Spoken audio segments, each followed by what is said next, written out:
Bem, amados, o tema que foi proposto para que eu falasse nessa manhã é uma igreja saudável na pontualidade.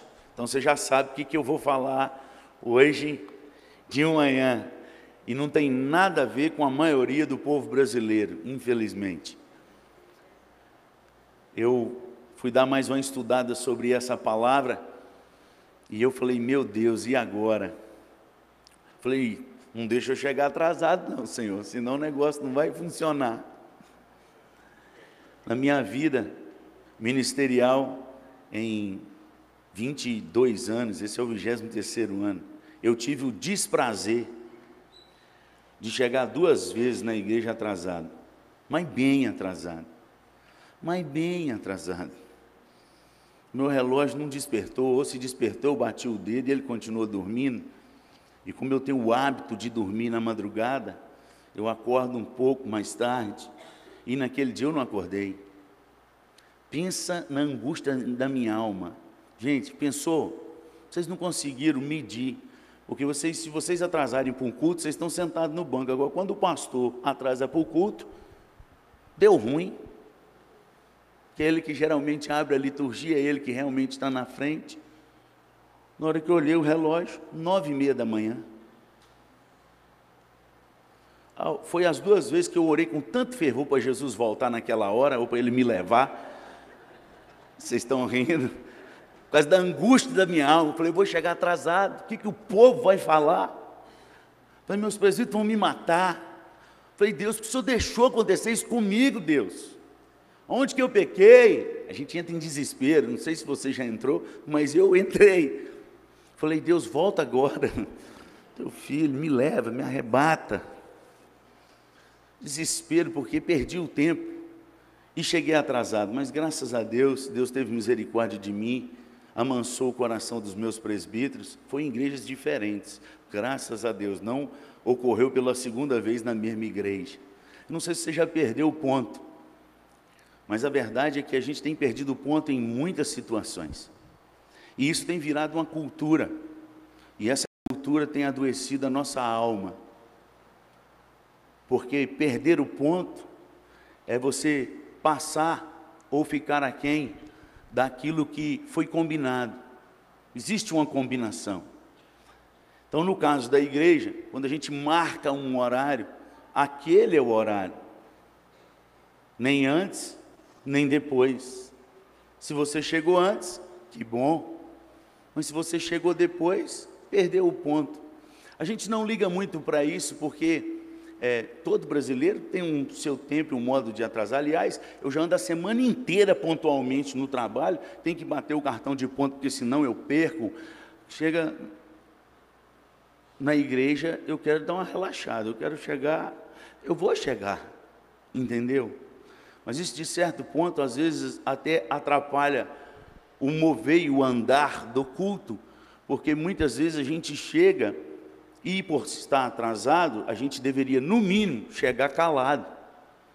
Mas a gente chega como se estivesse chegando no horário, e beijando todo mundo, e abraçando todo mundo, e aperta a mão de todo mundo. Oi, fulano, ei, fulano. E aqui o pastor já está na frente e começou. É uma das coisas que a gente precisa entender sobre isso. Pastor, o senhor nem leu as Escrituras, eu vou ler. Oséias capítulo 10, versículo 12... A palavra do Senhor diz que existe um tempo de buscar o Senhor. Ele fala o que a gente deve fazer para preparar o terreno, e ele fala, pois é tempo de buscar o Senhor. Existe o tempo de busca do Senhor. Joga aí para mim na tela, por favor, Oséias 10, 12. Olha, então eu disse, semeai para vós outros, em justiça, ceifai segundo a misericórdia, e arai o campo, porque é tempo de buscar o Senhor, até que Ele venha aí. Tempo de buscar ao Senhor. Tem o tempo e o modo. O compromisso. Todo tempo tem um modo. Você não vai chegar no tempo que é tempo. Tem tempo porque tem um processo. E o processo de buscar a Deus é esse. A gente precisa lembrar de todo esse processo. De ceifar segundo a misericórdia, de semear segundo a justiça, porque senão ele não vem. Esse é o processo que a gente tem perdido o seu tempo. E assim, quando a gente fala de tempo, não é só do horário, de pontualidade, mas também do tempo das coisas. Por exemplo, toda mulher, e geralmente mulher, quando faz receita de bolo, de pão, se passar o tempo, entendeu? Você perdeu o tempo, o time, ficou ruim. Aquela receita, ela não fica excelente, principalmente de pães. Se você perdeu o time ali, se você perdeu o time da carne que está assando no forno, acabou, perdeu o tempo. Tudo isso tem, e de uma certa forma, implica algumas coisas na nossa vida. Tem pessoas, por exemplo, quando a mulher viaja e deixa o marido para fazer o almoço, quando ele sabe fazer, porque muitos não sabem, aí os meninos acham que o pai é igual à mãe, porque a mãe faz o arroz, o feijão, já corta a salada, já põe a água ali, para jogar um pouco mais no arroz, se passou do tempo, se ele ressecar demais, e já está passando os bifes. E homem não, homem se for fazer, ele cuida do arroz aqui e fica olhando. Se chamar ele para alguma coisa aqui, queimou aqui, deixa ele concentrado. O homem é concentrado, é foco. Não consegue fazer muita coisa. Terminou o arroz, ele faz. Eu já tentei fazer duas coisas ao mesmo tempo, nunca fica bom, como a mulher faz. Então cada um tem o seu tempo e o seu modo. Nós vamos saber que na igreja nós temos um tempo, e diante do Senhor, eu percebi quando eu comecei a estudar isso, porque no começo estava assim, falar sobre tempo e tudo, eu vou falar, mas a maioria não vai resolver, porque nós somos brasileiros, Senhor, e a cultura brasileira é que a gente pode negociar o tempo é negociável, né? Então a gente sempre tem uma boa desculpa para que a gente chegue um pouquinho, uns 10, 15 a 30 minutos de atraso, pelo menos 2 vezes no serviço, no mês, se o chefe for tranquilo, umas 2 por semana.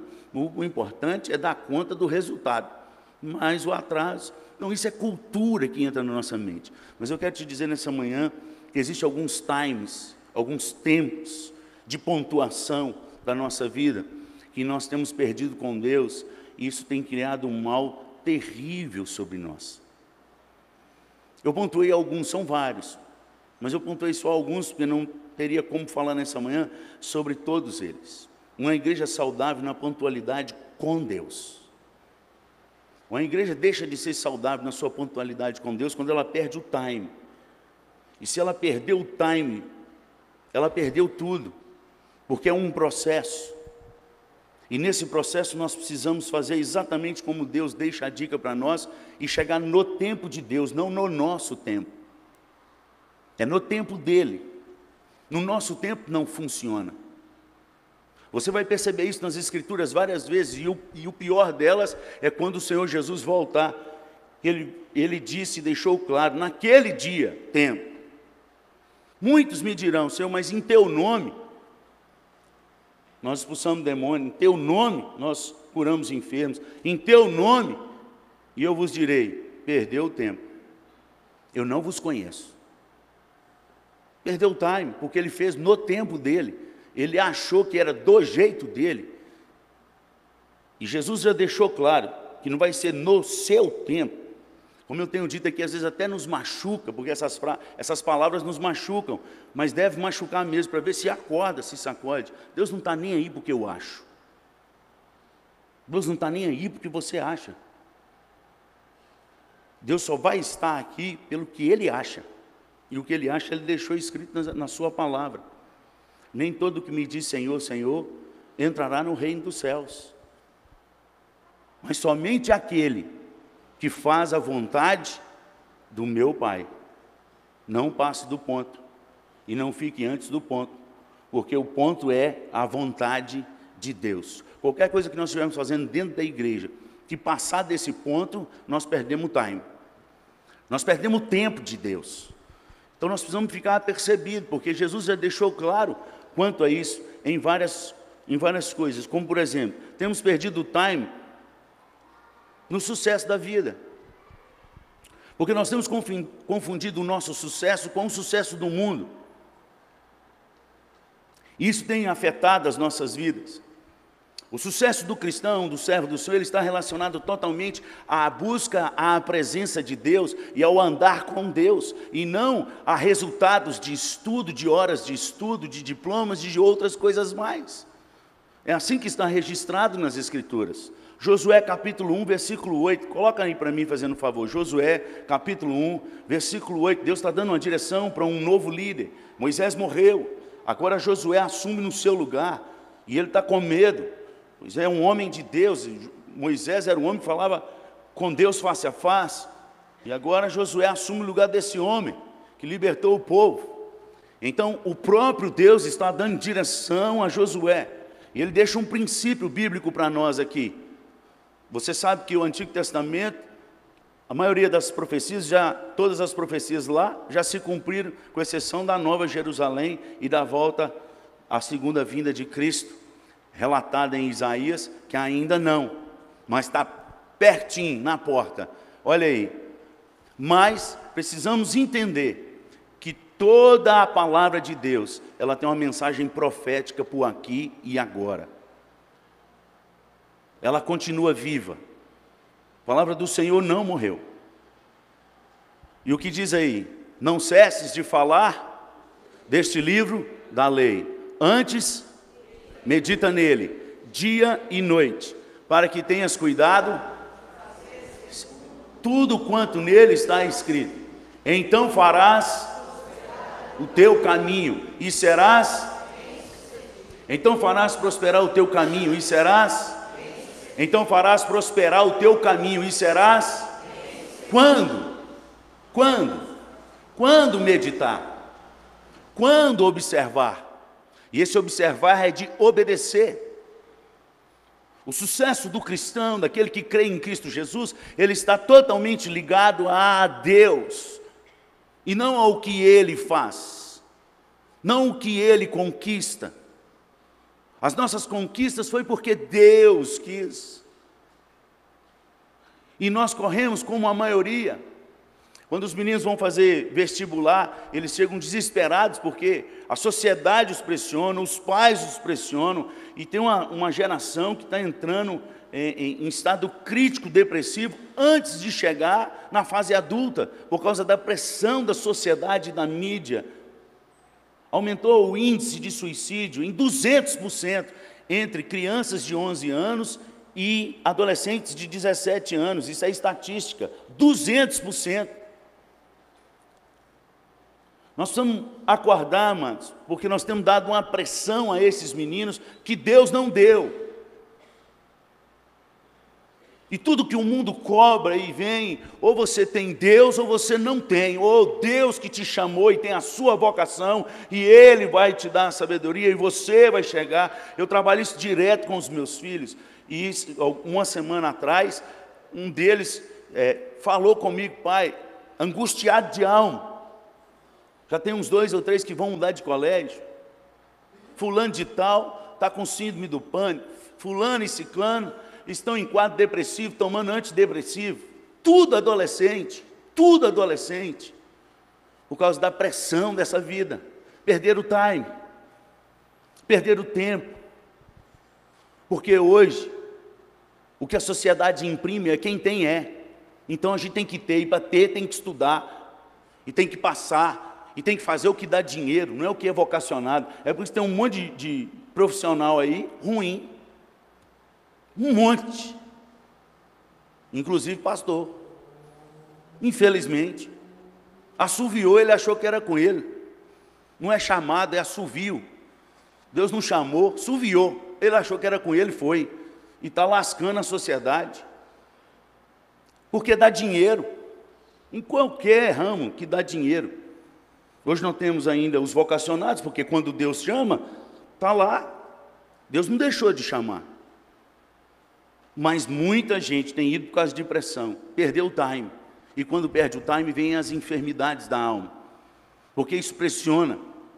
O nosso time de sucesso está baseado na palavra. O Salmo 1, por exemplo, coloca o Salmo 1, por favor. Referendando Josué 1:8. Você vai ver que são as mesmas. Bem-aventurado o homem que não anda, não se detém no caminho e nem se assenta na roda. Versículo 2: antes o seu prazer está na lei do Senhor, e na sua lei medita de dia, não é só de dia não é só um culto doméstico e tá bom. Medita de dia e de noite. Passa para nós, por favor. Ele é como árvore plantada junto à corrente de águas, que no devido tempo dá o seu fruto, e cuja folhagem não, e tudo quanto ele faz, quem é eleito, quem é presbiteriano, quem frequenta culto de domingo, não. Quem medita, quem rumina a palavra, até que ela desça da mente e venha para o todo, e preencha o todo, a alma. Só a palavra, e somente a palavra de Deus é que preenche o nosso vazio, que a gente tem tentado preencher com dinheiro, com diploma, com carro, com casa, com dinheiro no banco. Nada disso vai preencher o que está dentro de você e que está gritando que precisa de ser cheio. A nossa necessidade de ser cheio tem criado coisas alternativas mundanas e tem nos deixado vazio dentro dos bancos das igrejas. Perdemos o tempo de buscar o Senhor. Não é tempo só de estudar teologia, é tempo de buscar o Deus da teologia. Mais do que teologia é Deus, porque todos esses homens da Bíblia aqui, até o Novo Testamento, nenhum deles tiveram teologia, mas eles andavam com Deus. Nenhum deles tiveram culto como nós, escola bíblica dominical, no Antigo Testamento, antes da lei, mas todos eles que dispuseram a andar na presença de Deus, se tornaram amigos de Deus. Eles não tinham a Bíblia, mas eles sabiam exatamente o que Deus mandava eles fazerem. Hoje, cada um de nós, se você é uma pessoa que gosta das Escrituras, você tem no mínimo umas 2 versões diferentes na sua casa, mínimo, e no seu celular umas 3 ou 4. E perdemos o tempo. Nós precisamos voltar para o tempo. Amém? Nós perdemos o tempo do sucesso. O tempo do sucesso não é o que a cultura lá fora nos imprime, mas o que Deus nos diz. Anda comigo. Espera em mim. Ainda tem outro texto sobre isso aí, Jeremias 17. Põe para nós, em versículo 5 em diante. E ele está falando não da gente que confia no outro homem. Quando ele fala, ele está falando, você está confiando no seu braço, na força do seu braço. E ele está dizendo ali, ó, assim diz o Senhor: maldito o homem que confia no homem, faz da carne mortal o seu braço, e aparta o seu coração do Senhor. Passa. Porque será como um arbusto solitário no deserto, e não verá quando vier o bem. Antes, morará nos lugares secos do deserto, na terra salgada e inabitável. Ou seja, ele não vai ver o bem vem, mas ele perde o tempo, passou, perdeu o time. Por quê? Confiou nele mesmo. Agora passa, versículo 7. Bendito o homem que confia e cuja esperança... O que vai acontecer com ele? Passa para nós. Porque ele é como árvore, olha o Salmo 1 aí, como árvore plantada junto às águas, que estende as suas raízes. Para onde você estende as suas raízes faz toda a diferença. Jesus disse que ele é a fonte das águas. Quem tem sede é para ir a ele. Estende a ele. Está com problema? Estende para ele. Ah, não consegui resolver o problema. Estende mais a raiz para ele. Para nele, até vir a cura. E não receia quando vem o calor, mas a sua folha fica verde. E no ano de sequidão, não se perturba e nem deixa de dar fruto. Sequidão vem, gente, desertos são necessários, porque é nos desertos da vida que se prova os corações. Você vai ver isso em Deuteronômio capítulo 8. Deus tem tempo para tudo, inclusive para nos mandar para o deserto. E no deserto, Ele manda o povo dele para provar os corações, para saber em quem eles confiam. nós perdemos o time. Perdemos o time do impossível de Deus. A chave que abre portas e que fecha portas, inclusive das tempestades, inclusive das epidemias. Onde está registrado isso? Segundo Crônicas, capítulo 7. Nós vamos começar do versículo 13. Segundo Crônicas, capítulo 7. Deus se agradou da oração de Salomão, se colocou na frente do povo, mandou construir um altar de 1,5 metro, diante do pátio do templo, o templo agora que inaugura com a presença de Deus, e antes dele entregar, ele sobe ali na frente de todo o povo, e se humilha, põe a cabeça no chão, e sendo o rei, diz, o Senhor é rei, nós não somos nada, inclusive eu, e faz uma oração bonita, e pede socorro a Deus, e aí Deus responde. Aí a resposta de Deus para Salomão, ele não só encheu a casa da glória dele, o templo, mas ele vem com a direção para o seu povo e diz, se eu cerrar os céus, de modo que não haja chuva, e se ordenar aos gafanhotos que consumam a terra, ou se enviar a peste entre o meu povo, o se ali, a condição é de si, de condicional, mas também de tempo. Quando? Ou no tempo que? No tempo em que eu cerrar os céus, porque não foi só naquela época que cerrou os céus. Ele está dando a chave. Ele se agradou do seu povo e deu a chave para ele, nas mãos, que é a oração. E ele diz, quando eu cerrar os céus, de modo que não haja chuva, ou quando ordenar aos gafanhotos que consumam a terra, ou quando enviar a peste entre o meu povo, agora paz. Quando o meu povo é tempo, se o meu povo é tempo, é o time. Se a gente estiver no time de Deus, qual que é o time de Deus? Qual que é o tempo de Deus? Quando o meu povo, que se chama pelo meu nome, quando humilhar, menos do que isso não vira. E a humilhação ali não é a sua medida. A humilhação ali não é a minha medida. Aquela humilhação ali tem uma medida certa. E se passar, é igual pão. Se você passar do ponto na medida, você perdeu o pão todo e a massa e tudo. Porque você passou da medida. Se você ficar aquém, também passou, você perde. Nós temos perdido esse time. Porque a gente tem interpretado segundo o que a gente acha. Eu não penso que é assim. Deus está nem aí para o que você pensa.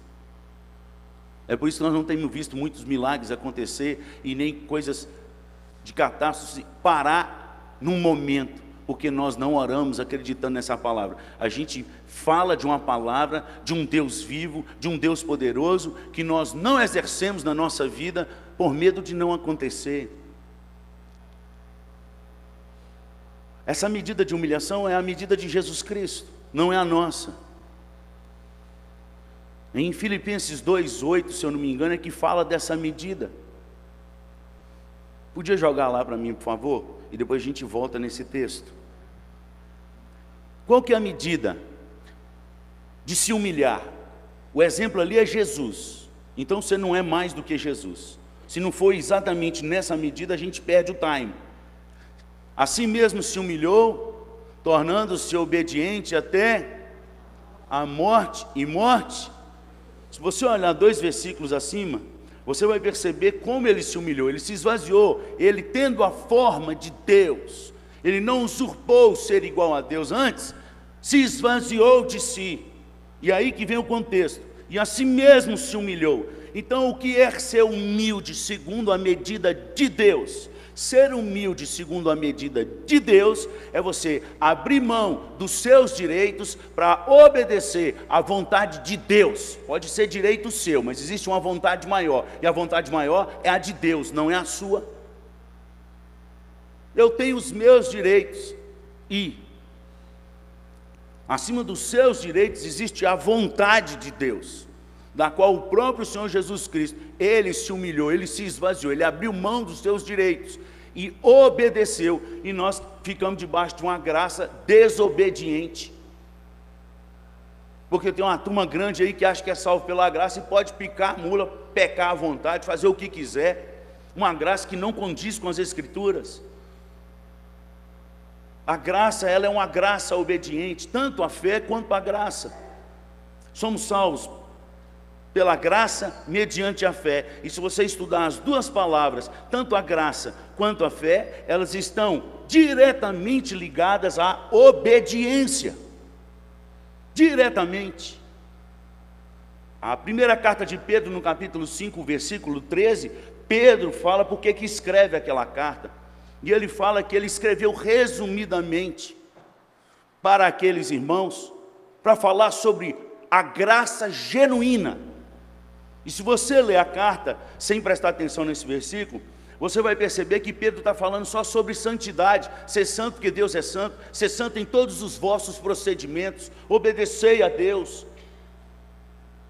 Essa é a graça que salva, essa é a graça que realmente alcançou os eleitos, uma graça que o leva à obediência à palavra de Deus. A igreja perdeu esse time, e por isso nós perdemos o poder. Volta lá em 2 Crônicas 7,14, por favor.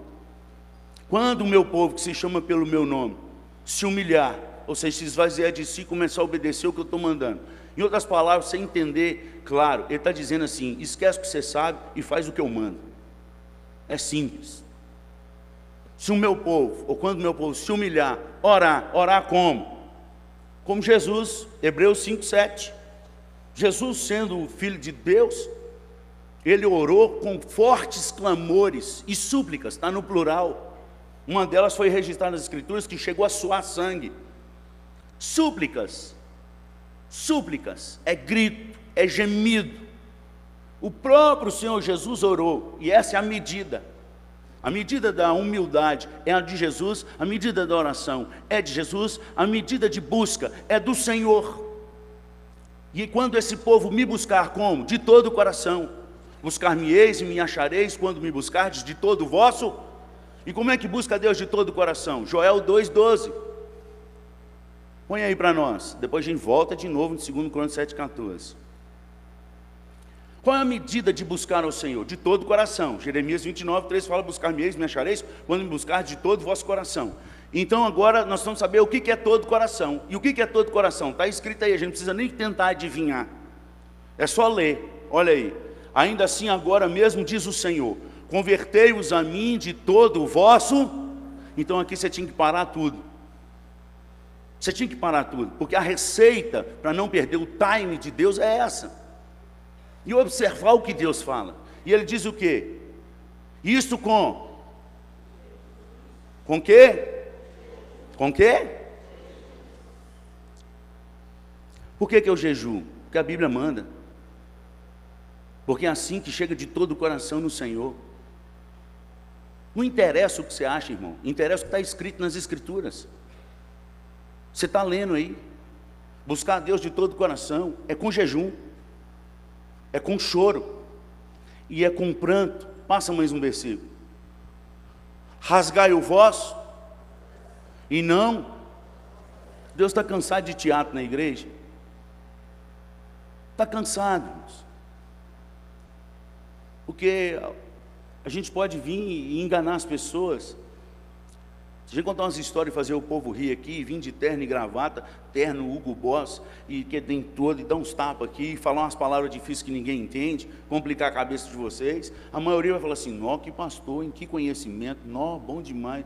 Mas você saiu daqui e ficou pior do que, porque agora você se achou burro e tem que ficar no dicionário Aurélio, para ficar vendo o que quer dizer aquelas palavras, de tão difícil que foi. Parte da minha vida eu passei assim. Tinha pessoas na igreja que quando ia orar, como não tinha celular naquela época e não tinha internet, eu levava o dicionário Aurélio discretamente, escondido. E eu estou falando sério. Muitas vezes levei o dicionário Aurélio para o culto, para conseguir entender o que é abóboda celeste, o que é vacuidade, o que é beneplácito. Não sabia. Para mim isso é línguas. E o Aurélio interpretava as línguas.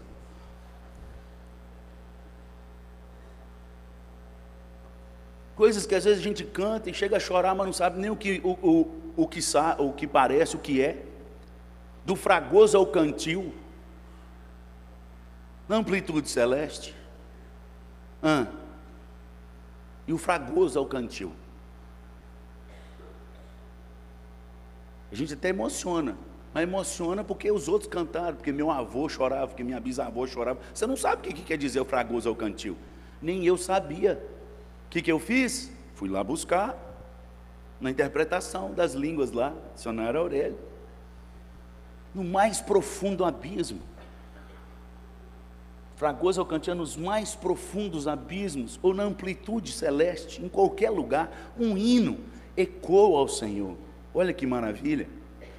Quando interpretado, não interpretou, perdeu o ponto. O ponto de Deus é rasgar o coração e não as vestes.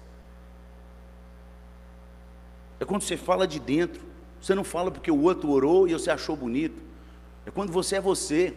E então aí, toda oração, se é de coração, ela chega ao Senhor.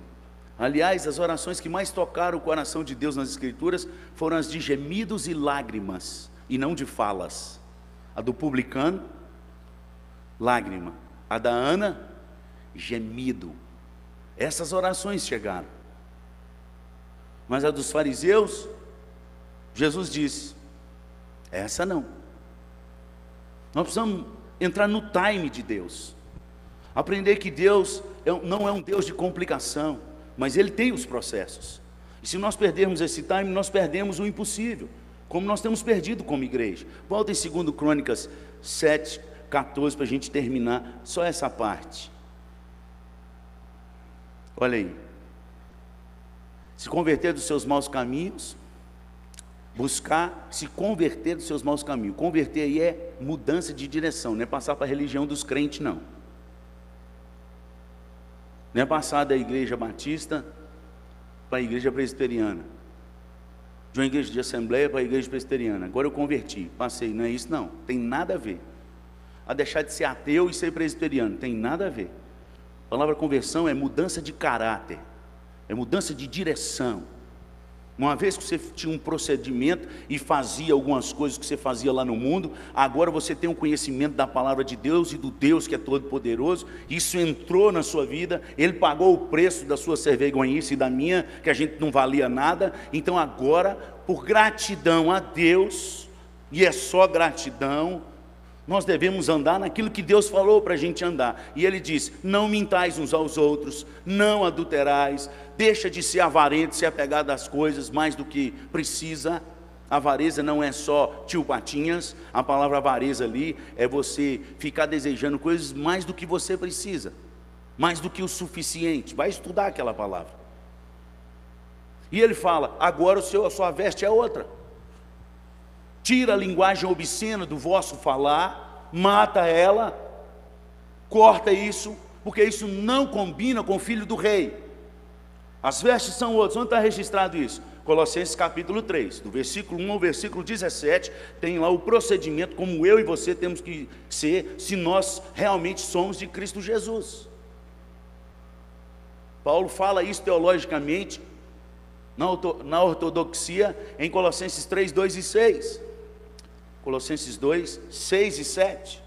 Ora, como recebestes a Cristo Jesus, o Senhor, se você diz que recebeu, assim andai nele radicados, edificados e confirmados pela fé, tal como fostes escolhidos. Então ali ele está falando na teoria, a ortodoxia. Agora na prática ele vai mostrar o que é isso no capítulo 3, de um modo particular, que são os 17 primeiros versículos, para um modo geral, marido, mulher, patrão, empregado, a todos. Se diz que tem Cristo Jesus, o padrão é aquele. Se nós andarmos nesse padrão, converter, aí o que vai acontecer? Está vendo que a medida, se você não pegar a medida, o time, o processo, não vira. O que vai acontecer? Então, eu ouvirei dos céus, perdoarei os seus pecados, e sararei. Passa para mim mais um versículo 15. Estarão abertos os meus olhos, e atentos os meus ouvidos, a oração que se fizer. Qual lugar? Igreja? Não. Qual lugar? na presbiteriana. Não.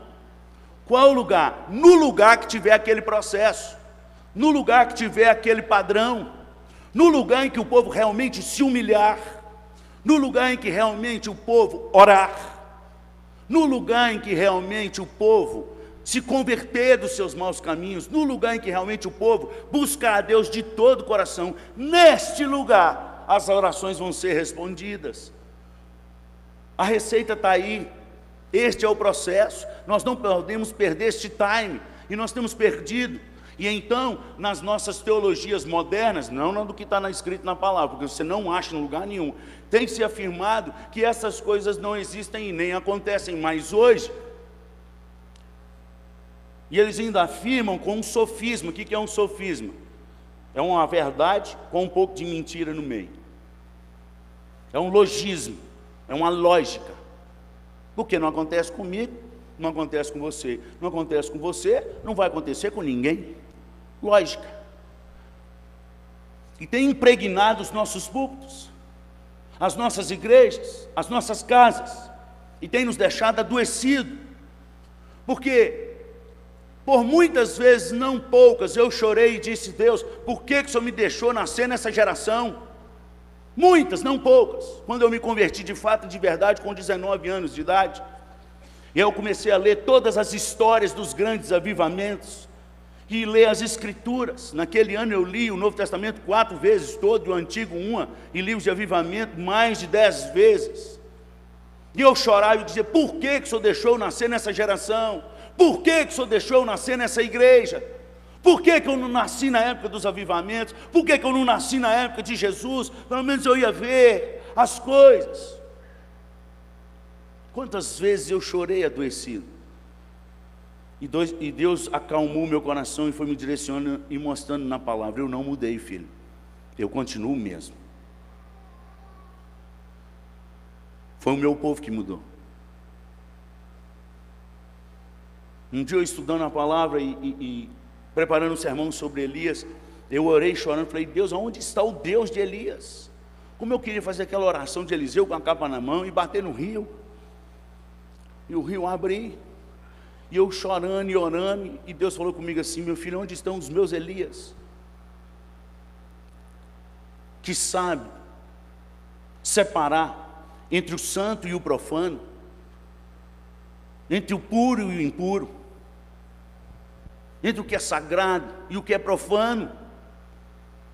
Temos misturado essas coisas e achado que tudo é normal, que tudo pode, que nada tem a ver. E é por isso que nada acontece, porque perdemos o time. Perdemos o time de buscar a Deus. Não existe presença de Deus e milagres de Deus sem santidade de Deus. Não existe, a não ser nos profetas de engano. Aí vai existir. Mas quando a igreja se posicionar e começar a buscar, esses sinais voltam. Deus não mudou. Deus continua o mesmo, amados. Eu mandei para alguns aqui já tem umas 2 semanas que eu estou orando e mandando para alguns 2 vídeos que eu achei na internet. Um eu sei interpretar porque tem legenda em português, o outro é só em inglês. E aí eu mandei para alguns que sabem inglês, falei: eu sou analfabeto, filho, vê aí e manda para mim um áudio do que o vídeo está dizendo. Não fiquei contente com a interpretação, mandei para uns 4 ou 5, falando a mesma coisa, manda de volta. Avivamento nas Ilhas Hébridas, está no YouTube, você deveria assistir, porque é um documentário dos adolescentes e jovens daquela época, que hoje já estão com a cabecinha como de vocês, que experimentaram quando Deus visitou a Ilhas Hébridas. E o que aconteceu naquela ilha? Tem recortes de jornais, porque naquela época não tinha internet, está lá nos documentários, em que não precisou de a igreja ir lá pregar, a igreja só precisou de orar de verdade, se humilhar de verdade e clamar: Deus, nós precisamos ser visitados pela Tua presença, visita com a Tua presença a Tua igreja de novo, traz sobre nós o temor, traz sobre nós o avivamento que o Senhor prometeu. Nós estamos com sede, a Tua palavra diz que aquele tem sede, o Senhor vai sedentar, o Senhor vai matar essa sede. Traz, e pegou fogo nenhum, pegou no outro, e eles começaram a orar, e foram algumas vezes na madrugada, os celeiros com as luzes acesas, o povo chorando e clamando. Está lá, gente, é testemunho do que Deus fez. E Deus visitou aquela ilha, e multidões saíram dos seus pecados, sem ninguém pregar, porque o próprio Espírito de Deus visitou aquela ilha. E eles saíram das festas, das bebedeiras, correndo para dentro das igrejas. Todas as igrejas ficaram lotadas, que não coube dentro da igreja, ficou para a porta do lado de fora. Todo mundo desesperado, porque tinha certeza que Deus tinha visitado aquela ilha, e tinha certeza que Deus estava ali, e tinha certeza que era um miserável pecador, e que precisava de arrependimento. Glória a Deus. Nós perdemos o tempo, mas Deus não. Precisamos, uma igreja saudável é uma igreja que anda na pontualidade com Deus. Tem vários outros times, perdemos o tempo de conhecer as Escrituras e de conhecer o poder de Deus. Jesus disse isso para os saduceus, mas serve para uma igreja que não conhece o poder e as Escrituras. Mateus 22, 29. Errais por não conhecer as Escrituras e nem o poder de Deus. Qualquer um erra se não tiver esses dois na sua vida. É processo. Ter só um não anula o outro. E é por isso que muitas igrejas têm errado, porque muitas igrejas têm procurado só poder de Deus. E aí tem entrado sinais ocultos, inclusive de maravilhas, de um outro Deus estranho, para misturar no meio, porque não conhece as Escrituras. E muitos só conhecem as Escrituras, mas não experimentam o poder de Deus. Aliás, até nega esse poder e diz que Deus não faz mais. Cuidado com essa turma, porque Paulo diz, o doutor em teologia e da graça e do poder de Deus, deixou claro, se eu não me engano, em 2 Timóteo 3:5, numa lista de gente que não presta, tem um bom, um bonzinho, mas que também é para fugir dele. No versículo 5, acho que é isso mesmo, coloca aí, 2 Timóteo 3:5, por favor. Se eu não errei o endereço, porque eu não anotei aqui, 2 Timóteo 3:5. Tendo forma de piedade, negando-lhe, entretanto, o que Paulo aconselha? Senta e aconselha com ele, dá ouvido para ele, escuta o que ele está falando. Se tem gente nessa igreja aqui que nega o poder de Deus, filho, não senta perto dele não, não dá ouvido para ele não, sai fora. Porque nós precisamos conhecer as Escrituras e precisamos conhecer o poder de Deus, o dunamis de Deus, o sobrenatural de Deus. Pois nós somos uma igreja que confessa um Deus sobrenatural. Nós somos uma igreja que confessa que a palavra de Deus é um livro sobrenatural. Está escrito. O homem natural não conhece essas coisas para ele é loucura. Só o homem espiritual, aquele que recebe o Espírito de Deus, é que é discernido a palavra. Nós cremos num Deus sobrenatural, nós cremos numa palavra sobrenatural, nós oramos a um Deus sobrenatural, e quando fala que vem o sobrenatural, fala que não existe. Espera aí, meu filho, você está na igreja errada. Não é isso que Deus deixou registrado nas Escrituras.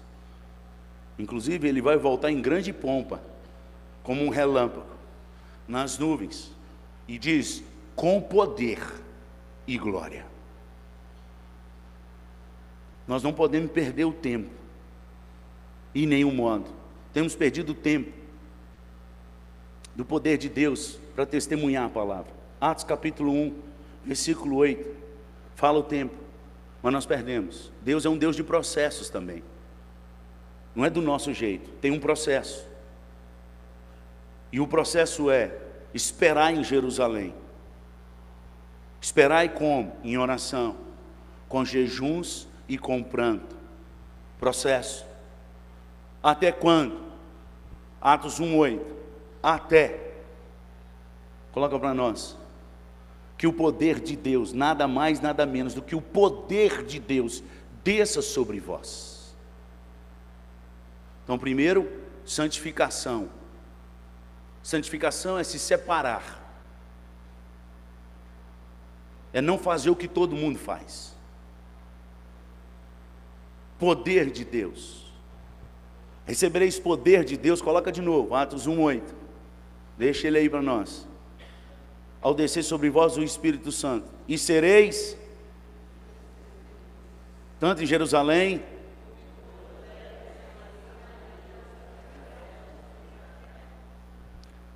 poder de Deus, amados.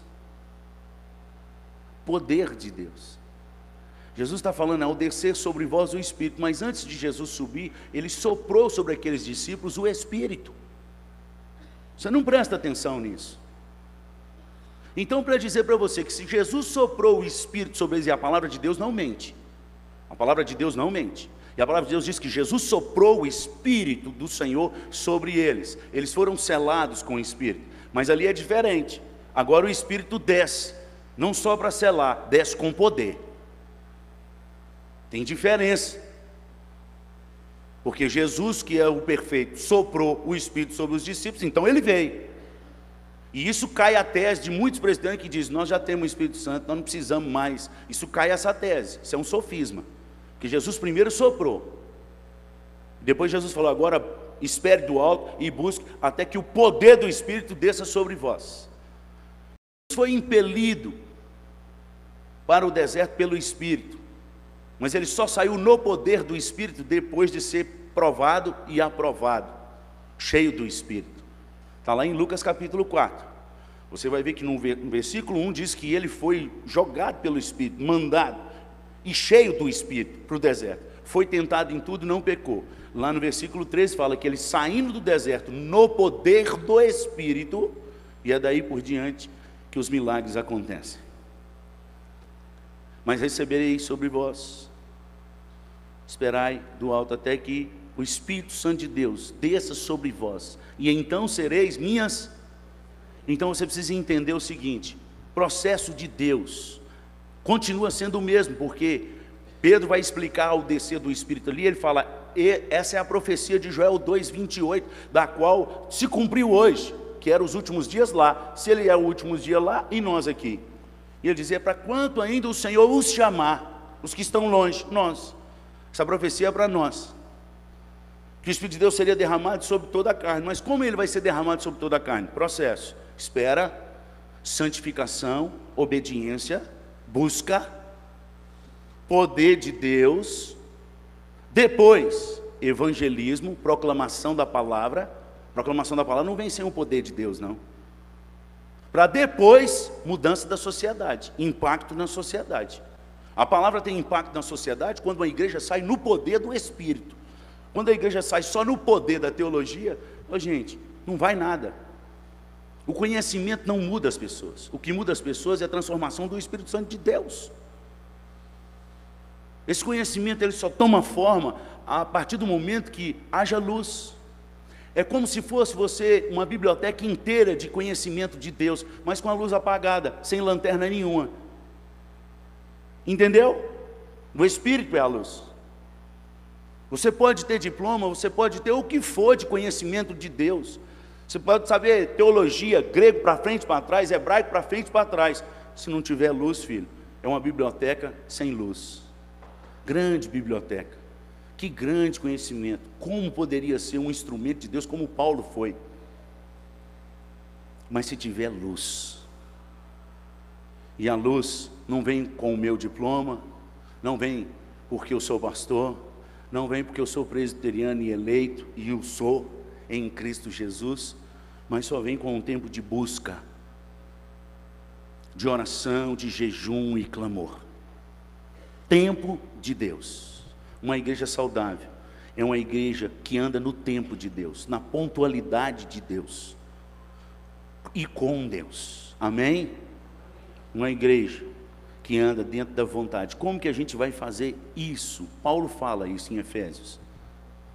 No capítulo 5, quando ele deixa claro que a igreja está dormindo entre os mortos. Coloca para nós, Efésios 5:14.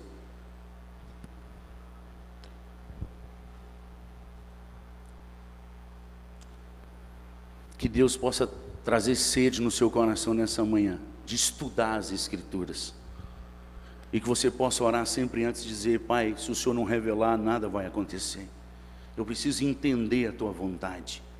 Eu preciso andar na Tua vontade. Olha lá, pelo que diz. Qual que é o contexto para a gente entender?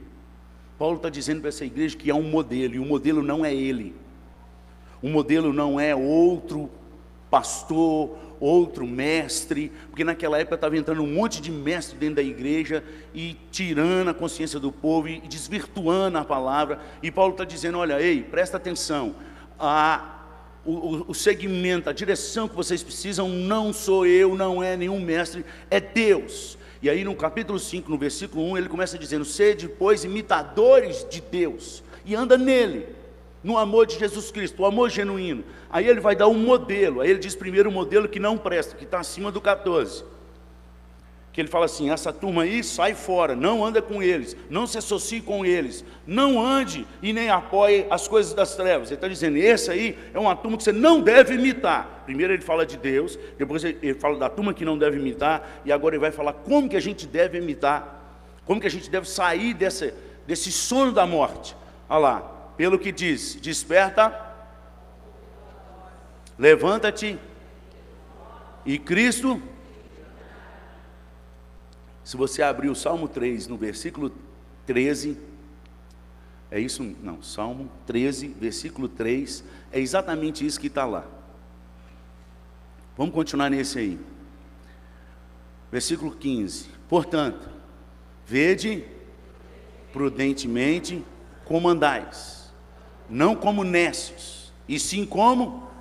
O que Paulo está querendo dizer isso aí? O que Paulo quer explicar para a igreja? Se você abrir em Mateus capítulo 25, você vai ver que Jesus fala uma parábola sobre o reino dos céus. Quando eles falam que o reino dos céus vai vir, e ele fala: quando vai acontecer essas coisas? O final do tempo, que não vai ficar pedra sobre pedra. Está lá em Mateus 24, quando Jesus sai do templo falando: não vai ficar pedra sobre pedra. Fala, quando é que vai acontecer as coisas? Jesus começa a falar sobre os sinais dos finais do tempo, da vinda, da volta dele, a segunda volta, a segunda vinda. Então ele fala: e o reino dos céus, capítulo 25, a partir do versículo 1 fala: o reino dos céus será semelhante. Semelhante a esse banco, é semelhante a esse banco, que é semelhante àquele banco. Parecido. O reino dos céus será, ele está afirmando, semelhante à parábola das virgens. E ele fala sobre as virgens prudentes e as virgens nécias. E ele fala que a diferença da virgem prudente para a virgem nécia não é porque uma pecou mais do que a outra. Para tirar aquele negócio assim, aí está achando que é santarrão, que vai voar lá, já está até voando. Não, Jesus falou que não é quem voa,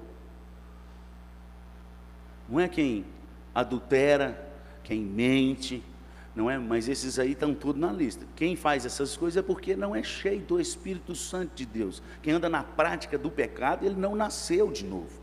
Quem escorrega no pecado, sim, e tem um advogado. Mas quem tem a prática, porque tem um grande advogado, ele nunca nasceu de novo.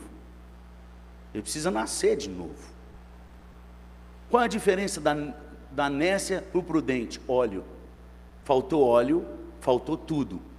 E qualquer teólogo sabe te dizer que tanto no Antigo como no Novo Testamento, óleo é a presença do Espírito Santo de Deus. O ter na lâmpada não quer dizer que é o suficiente, porque as nécias tinham na lâmpada, mas não foi o suficiente. Tinha que estar sobrando nas vasilhas. Ou seja, a medida de Deus é a embriaguez. Aquela fala assim: não vos embriagueis com vinho, mas enchei. Está nesse contexto aí. Tem que estar sobrando. Não pode estar só no... eu tenho. Está transbordando? Então busca.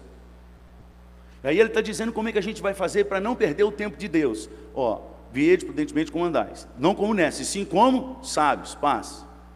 Então, para como sábios, primeira coisa, remir o tempo, porque os dias são maus. E esse remir é resgatar, é você colocar na sua agenda: resgate um tempo, porque os dias são maus. Então tire um tempo, escolha um tempo nesses dias maus. Dias maus que vai trazer ansiedade, que vai trazer orgia, que vai trazer um monte de coisa. E você precisa se resgatar. Para quê? Passa o texto. Por esta razão, não vos torneis insensatos, mas procurai compreender. Para que você precisa de um tempo? Está aí, Nós precisamos tirar um tempo para Deus, e não é tempo só de domingo de manhã e domingo à noite. É um tempo para você compreender qual é a vontade do Senhor. E para você compreender qual é a vontade do Senhor, o que você precisa fazer? Passa. Não vos embriagueis com vinho com a dissolução, mas enchei-vos do Espírito. Eu procuro me encher do Espírito, e ali continua, passo 19. Falando entre vós com salmos, entoando, louvando de coração ao Senhor com hinos e cânticos espirituais. Eu procuro me encher do Espírito Santo de Deus. Eu procuro ter uma vida no meu carro, na minha casa, de louvores, de adoração, inclusive enquanto durmo, de leitura da palavra, de palavra audível, não porque eu quero ser melhor do que o outro, porque eu procuro compreender qual é a vontade do Pai, é porque nela eu quero andar. Eu não quero perder mais esse time, não quero perder mais esse tempo. E a gente só compreende a vontade do Pai se nós estivermos cheios do Espírito Santo de Deus. Nós temos confundido revelação com razão. Nós temos confundido revelação de Deus com razão humana. E a gente acha que por nossa razão e pelo que a gente leu, é suficiente para eu entender o que Deus quer para mim. Não é. Senão você rasga João 14, 26 da sua Bíblia e joga fora. Que Jesus falou que Ele mandaria o Consolador, e João 14, 26, coloca lá para mim, João 14, 26. Ele deu uma promessa e disse que Ele ia enviar alguém para nos ensinar. E esse alguém não é o nosso conhecimento e a nossa razão, mas o Consolador, o Espírito Santo, a quem o Pai enviará em meu nome, Ele, quem é que vai nos ensinar? Quem é que vai nos ensinar? Todas as coisas, não são quase todas ou a maioria delas, todas as coisas, e vos fará lembrar de tudo o que vos tenho dito. Quem é que vai te fazer lembrar? Um Memorex? Um polivitamínico? Quem? O Espírito Santo. Por isso eu preciso ser cheio dele. Romanos 8, 27, nós encerramos aqui. Por que você tem que ser cheio do Espírito Santo? Nós precisamos saber qual a vontade de Deus, porque essa é que vai prevalecer, não é isso? Não é isso? Entendemos? No nome de Jesus. Quem sabe a vontade de Deus aqui? Romanos 8, 27, por favor. E aquele que sonda os corações, sabe qual é a mente do Espírito, porque segundo a vontade de Deus, é que Ele intercede o Espírito. Romanos 8 é a obra do Espírito Santo de Deus em nós. Você entendeu por que você tem que desesperadamente não perder o time de ser cheio do Espírito Santo de Deus? Você não vai se tornar mais crente do que ninguém, mas pelo menos você vai saber o caminho da santidade, o que pode, o que não pode, o que deve, o que não deve, aonde você tem que parar na sua vida e aonde você tem que continuar na sua vida. É só Ele. Só Ele. Somente Ele. Não perca esse tempo, porque se você perder esse tempo, você perdeu tudo na sua vida. Quem perde dinheiro, perde muito. Quem já perdeu dinheiro aqui sabe o que eu estou falando, é dolorido. Quem perde amigos ou pais, perde muito mais. Mas quem perde a eternidade, perdeu tudo. Perdeu tudo. E o caminho da eternidade é guiada, toma pela mão. O Espírito de Deus nos guia à verdade.